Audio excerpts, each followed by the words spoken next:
Hello there everyone, today's video is an update on the video that I gave yesterday all about the new health and social care levy. So particularly today we're going to focus on the social care element of it, the new £86,000 cap that has been brought in. So the new 86 grand social care cap. Now then, let's just recap on the rules as they currently stand for social care. So current rules: if you have assets above 23,250, very prescriptive amount, 23,250 assets above that, and you need to go into a care home, you have to fund that yourself. The government will not pay for that if you have assets above that threshold.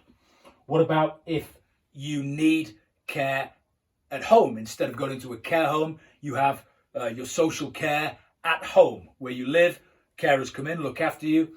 Well, again, it's the same threshold, 23,250. However, in terms of assets, the value of your home is not included in that for purposes of having the care at home. So it'd be things like your savings. If you've got other assets, whatever they may be, excluding your main home in excess of 23,250, and you need care in the home, you have to fund that yourself.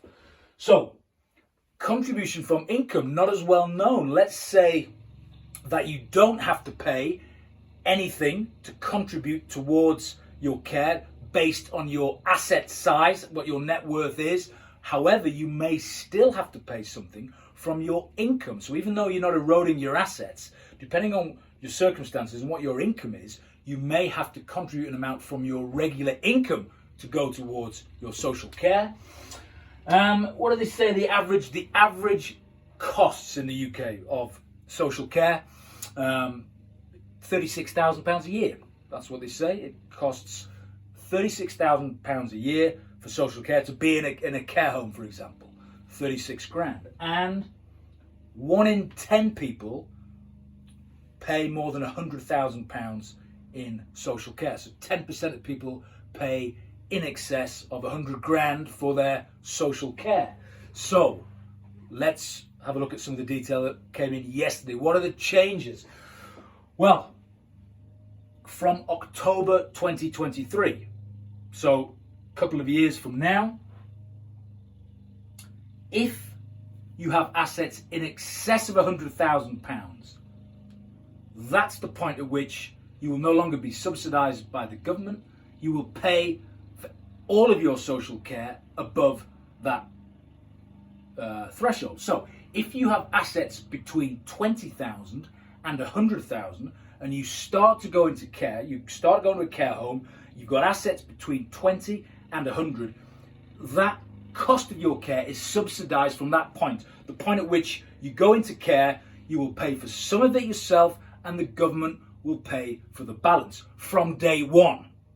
As soon as you go into the care home, you've got assets less than £20,000. As soon as you go in the care home, government picks up the entire tab. So if you've got assets in excess of 100 grand, you don't get anything. However, then that's when the new cap kicks in. So the new cap says that you will not personally fund more than £86,000. So let's take the example of someone who does have assets in excess of 100 grand and they go into a care home. Straight away, they are paying full whack. No government subsidy, nothing. Individual pays the full whack. It's only when the individual has paid £86,000 in total, that's when the government start picking up the tab. So not a proportion of the cost from day one. Only after the individual has racked up 86 grand of care home costs will the government say, okay, that's it, that's the cap, we'll pick up the tab from here. That's a lifetime cap, 86 grand. But if you have assets in excess of 100, you start paying that care home cost from day one. No subsidy until, no assistance from the government until you've spent 86 grand. Now, it's only the care facility that the local authority agrees with. You can't just say, well, I want this care home here, I want that care home there, even if it's not the nearest or the best. It's all about getting the buy-in from the local authority.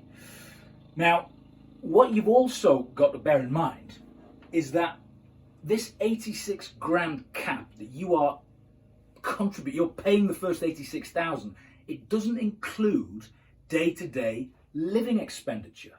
So basically what they reckon is that about a third of care home fees go towards day-to-day living expenses, specifically food, energy bills, and the actual accommodation.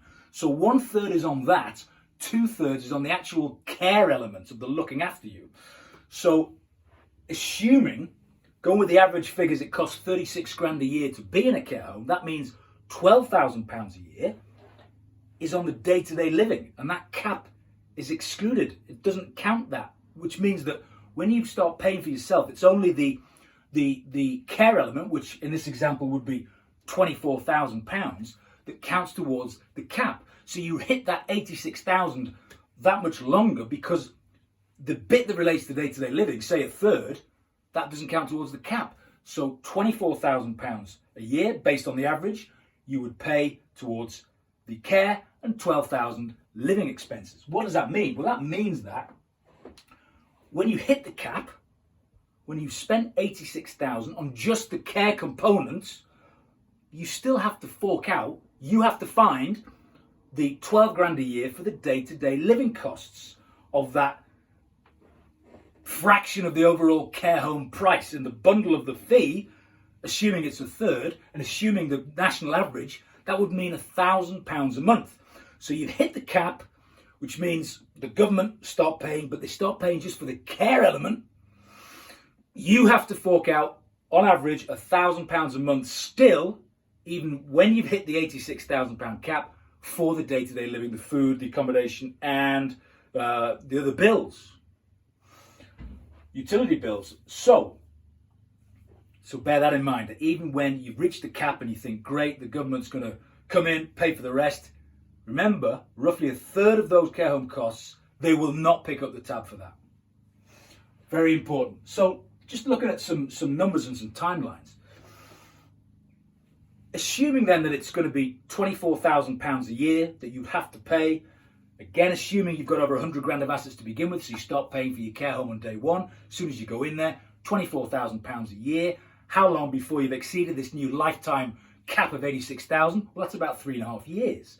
So after 3.5 years of self-funding, then the government come in and say, right, we'll pick up the tab from here, just on the care element. You then, obviously, like I've just said, have to continue with the day-to-day living expenses, on average £1,000 a month. But will you get to that stage? Talking about mortality rates now, unfortunately, it's something everyone has to face, but doing the cold analysis of this, 50% of people who go into a care home, sadly, will pass away within the first year. And 75% of care home residents don't make it beyond the first 3 years.